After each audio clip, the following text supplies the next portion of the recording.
Heute hier bei Klassik Radio, einem Pionier an der Musikfront, ein Kämpfer für die Mandoline, Avi Avital, der auf einer Art Mission auch ist. Er hat gesagt, er möchte eine historische Lücke füllen, die es ja auch tatsächlich gibt. Verstehst du eigentlich ein bisschen Deutsch? Du lebst ja auch, du lebst ja in Berlin, ne? Also genau. Wenn ich jetzt so spreche, ist es zu schnell? Nein. Okay. I speak very bad. I understand everything you say. Ja, weil die Vorstellung mache ich mal total gerne auf Deutsch. Aber du hast gesagt, du willst eine historische Lücke füllen, weil es gibt so wahnsinnig wenig Literatur für die Mandoline. Und das änderst du jetzt schon seit vielen Jahren, weil du erstmal sehr viele für dich schreiben. Ich glaube, es geht jetzt auf die 100 Werke zu, die schon Leute für dich geschrieben haben. Du selber schreibst ja auch und dann wiederum transkribierst du eben viel.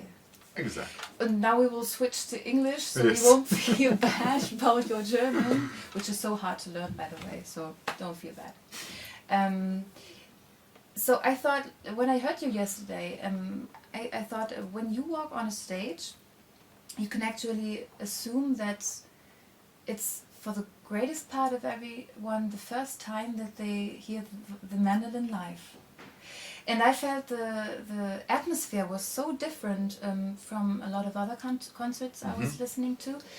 Do you think it's just a coincidence, or do you think that listening to the mandolin so rarely makes it such a special atmosphere?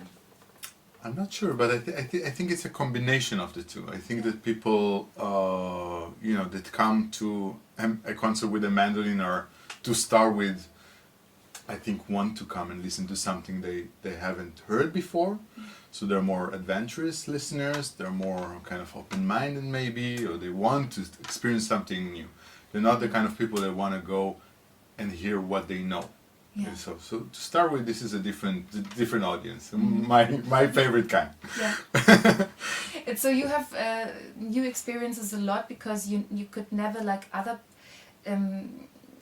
artists, like other musicians, for example, a violinist or a pianist, you know, if you want to, for those, the path can be like predetermined if they want to, because there's so much literature, there's so many other like predecessors who have played those instruments and maybe can be also, a role model.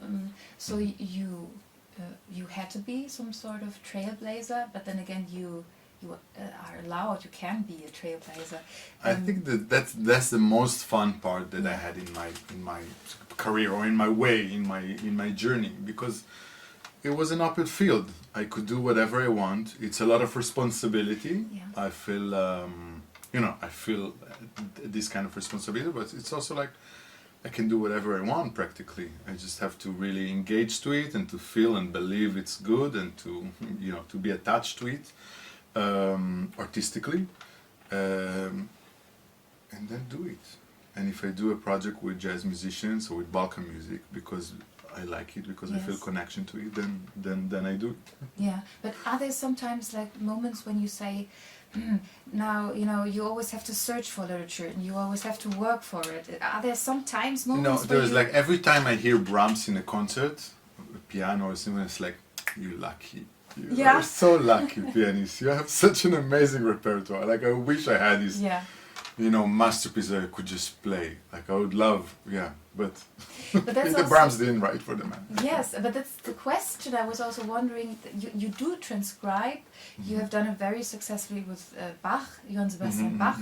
But have you tried to transcribe or arrange something or adapt something for the mandolin and it just didn't work out? And yes, of course. I mean, if I start to arrange, I think when I have in mind a piece that I want to arrange, I already know it's going to work. Yeah. So I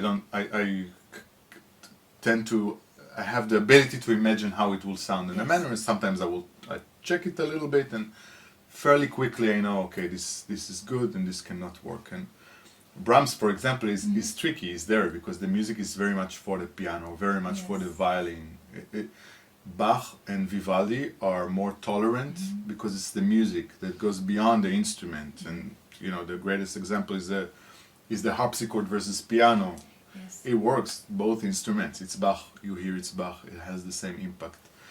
And so with those composers, generally in the Baroque, it's more adaptable. You switch from one instrument and another.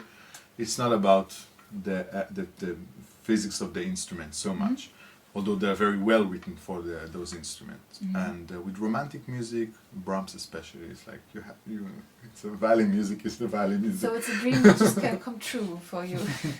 One day maybe. Yeah, I play. Actually, I have soon. Fair enough. Soon I have a project about Brahms, a little project in Potsdam. I'll play music by Brahms with a pianist. It's the first time for me. So I hope also for the audience. For me, it's like a great. Like I look forward for it because it's just such gorgeous music. I love to play. We'll see. We'll see We'll how see it if it works. works. Yeah. It's an I'll enjoy it. experiment. Yes, you will It is an enjoy experiment. anyway. Yeah. Okay. But it's in a it's in a setting that I'm allowed to experiment why not? a little bit. I mean, so even if it's people will go out of this concert and say, well, Brahms and Mandoline, that's not a match made in heaven. Fine. I mean, that's fine. That's okay. Yeah, I'll see if I'll be convinced after that. Yes. But I'm happy that I have this. It's connected with the folk music of Brahms Yeah. and so on. So the context allows me to be experimental about it and to play Brahms that normally I wouldn't include in my programs, in my recitals, maybe after this I discover it works and the critics say Yes, it's and okay. then you will have a whole repertoire, that can be discovered. Oh my god, That would be I nice. doubt. Yeah. Well, you brought your mandolin. When I listened to you yesterday, I thought this mandolin was very loud. I didn't know that mandolins could play that loud and really could stand up to the orchestra. You have a mandolin from an Israeli instrument maker, Arik Kerman. Arik Kerman, yeah, exactly. Yes. And how are his mandolins different from those you could buy in Italy? I met Arik Kerman already 25 years ago. I was still in high school and I was beginning my musical way, and I had this dream to bring the mandolin in the mainstream stages and to play with orchestras and all that. And the mandolin I had was just not loud enough, and sometimes it didn't have enough notes. It wasn't capable to resonate, to react to the kind of repertoire that I played, that I was playing, nor to kind of the volume that I needed while playing with an orchestra and so on. And just luckily there was this amazing artist, person, he's now 81 years old, and who had the same vision. He wanted to reconstruct the mandolin, reinvent the mandolin, would fit all that input that I and my colleagues from the same city in Beersheva, I played that kind of the same repertoire, I had come from the same kind of school. There was a collaboration, there is still an ongoing stream of information and of experimental back and forth that he just created, this abandoning pretty much many of the traditional ways of building a mandolin and reinventing this really wonderful mandolins are really loud comparing to Yes, I think so. Okay, so I think. Okay, yeah, I guess. For us. So.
This this was by Johann Sebastian Bach. It's really? the Allemande which is the first movement from the second partita for violin solo originally in D minor. Thank you. BWV 1004. Very beautiful. Avi, thank you so much for being here. Thank you for playing for us. If we want to listen to your music, where can we listen to you in the future? Everywhere. In Klassik radio. Of course, every Good day. quality. Yes. And I've been releasing albums with Deutsche Grammophon for the last 5 albums, so... And you will also be in concerts in Germany, in Switzerland, Oh, you mean that? in Austria Of also. course, yeah. So if you want to see you live, then we have the Yes. opportunity in the next months, right? Exactly, yeah. I'm playing around the year, all Yeah. the time, all over the world. I'm busy touring. You can go on my website and check for the dates, but the next month will be a lot around here, in Germany, Switzerland and Austria. In March I'll be a lot in Italy. Yes. April I'm going to North America Yeah. for a tour and so on and so And forth. so on. But thank you for stopping by. Thank you very Ihr much. hört, genau, ihr habt gerade gehört, Avital in den nächsten Monaten auf jeden Fall auch in Deutschland zu hören, in Österreich, in der Schweiz. Das ist auch nochmal alles verlinkt. Und ihr hört ihn sowieso bei uns im Programm. Viel Spaß und nochmal danke und tschüss. Thank you very much.